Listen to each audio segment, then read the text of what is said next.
Hola estimados estudiantes, vamos a hacer este práctico en Word sobre formato de texto en el cual vamos a ver la aplicación de estilos y efectos sobre el texto que ya está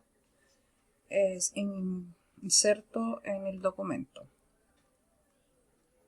Vamos a ver entonces que en el punto 1 es a modo de retroalimentar lo que ya hemos aprendido en clases online y también aplicar lo que les preparé en un manual de instrucción. Entonces vamos a ver, en el primer punto dice: activa el icono de negrita y teclea la siguiente frase. Entonces la frase que teníamos que teclear era: este texto está en negrita. Entonces nosotros tenemos que aplicar el estilo negrita a este texto. Previamente ya sabemos que tenemos que seleccionar el texto para poder realizar algún cambio sobre el texto.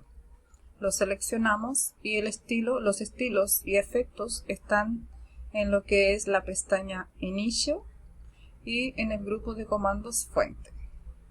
Vamos entonces a Inicio, ya estamos en Inicio, y luego vamos a ir a los estilos que se encuentran en este grupo de comandos. Aquí está el estilo negrita, cursiva y subrayado. Entonces, este texto está en negrita. Seleccionamos y le damos en el comando negrita para que haga el cambio en negrita. Luego dice: desactive negrita y activa cursiva y teclea el siguiente texto.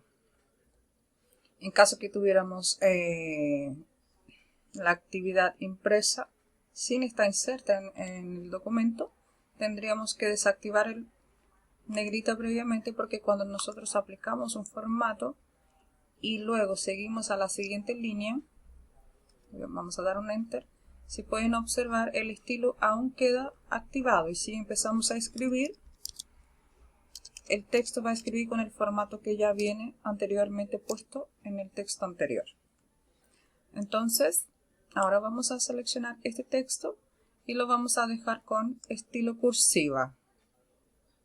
Vamos entonces a Inicio, Fuente, Estilo, Cursiva. Y si se dan cuenta, el estilo cursiva es el que ladea el texto hacia la derecha. Luego vamos a desactivar el cursiva y vamos a activar el menú Inicio Fuente. Inicio Fuente ya está activado, por ende vamos a escribir las siguientes frases con el formato que se indica.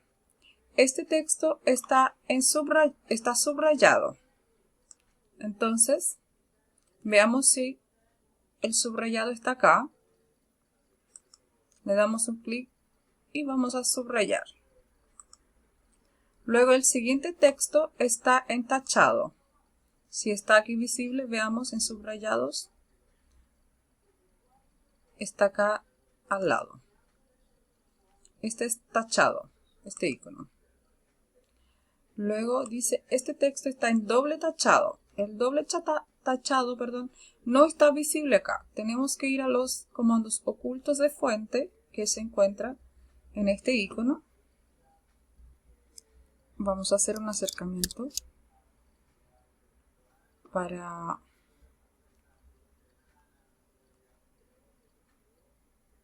visualizar el icono que le estoy mostrando acá. En este icono se encuentran los comandos ocultos que no podemos visualizar acá en fuente. Entonces, lo vamos a activar. Ya tenemos el texto previamente seleccionado, porque vamos a modificarlo. Vamos a dar un clic sobre el comando que nos permite visualizar los comandos ocultos y tenemos que colocar un efecto de doble tachado. Entonces acá en Fuente, pestaña Fuente, buscamos acá en Efectos dónde está el doble tachado. Acá dice tachado, luego abajo dice doble tachado. Y seleccionamos, le damos un clic y el texto ya quedó doble tachado. Luego el siguiente texto dice: este texto lleva superíndice. Cuando hablamos de superíndice, es como aplicar una x elevado al cuadrado, por ejemplo. Entonces, vamos a seleccionar nada más la palabra superíndice. Vamos a ir a fuente y veamos si está aquí el icono o el comando en este caso que nos permite colocar el superíndice. Y esta X que dice ahí dice subíndice. Nosotros tenemos que aplicar el superíndice. Por ende es el que está al lado. Le damos un clic y el texto queda como elevado. Vamos a ver de cerca para que puedan observar.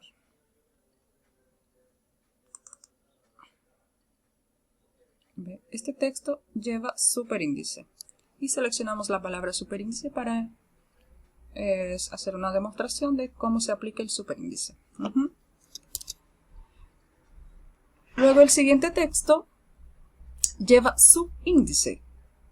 Seleccionamos subíndice y vamos a ir entonces al icono subíndice en fuente. El siguiente texto. Ese texto está en sombra. Ese es un efecto que está oculto en los comandos de fuente. Vamos a ir al icono que había mencionado anteriormente de los comandos ocultos. Aparece fuente y vamos a buscar en efecto el que se llame sombra. Acá está, lo seleccionamos y lo aplicamos. Luego, el siguiente texto está en contorno. Lo mismo, vamos a ir a los comandos ocultos, en efectos y buscamos contorno. Lo aplicamos y colocamos a aceptar. Luego el siguiente dice, ese texto está en relieve. Lo mismo, esos son los efectos. Entonces vamos a fuente, comandos ocultos y buscamos relieve. Aceptar. Luego este texto está en grabado. También son los efectos que están ocultos en fuente. Y vamos a buscar el que se llame grabado. Lo seleccionamos y lo aplicamos. Este texto está en versales. Las versalitas están también en los comandos ocultos, en efectos, y vamos a buscar las versalitas. Aceptar. Y este texto está en mayúscula. Para ello utilizamos el comando que nos permite cambiar de mayúscula a minúscula, minúscula a mayúscula y viceversa, que es el que está presente acá. Si pueden observar, en fuente. Le damos un clic y hay varias opciones. Por ejemplo, si quisiéramos colocar tipo oración, nada más la primera letra del texto aparece en mayúscula. Si quisiéramos en minúscula, todo el texto aparece en minúscula. Si quisiéramos todas en mayúscula, todas en mayúscula. En cambio, si quisiéramos poner en mayúscula cada palabra, o sea que cada palabra, cada primera letra de la palabra aparece en mayúscula. ¿Ves? Y por último, tenemos alternar entre mayúsculas y minúsculas. Pero dice que este texto está en mayúscula, por ende vamos a dejarlo entonces en mayúscula. Ya, esta sería la actividad en cuanto a formato de estilos y efectos. Recordemos que los formatos de fuente están en la pestaña Inicio y en el grupo de comandos fuentes. Y los comandos que no podemos visualizar tenemos que ir entonces al icono que había hecho la demostración. Lo voy a hacer nuevamente el acercamiento para que podamos visualizar. Que sería este, donde activamos la ventana que podemos visualizar todos los comandos que están ocultos. Y terminamos con este práctico de formatos de estilos y efectos.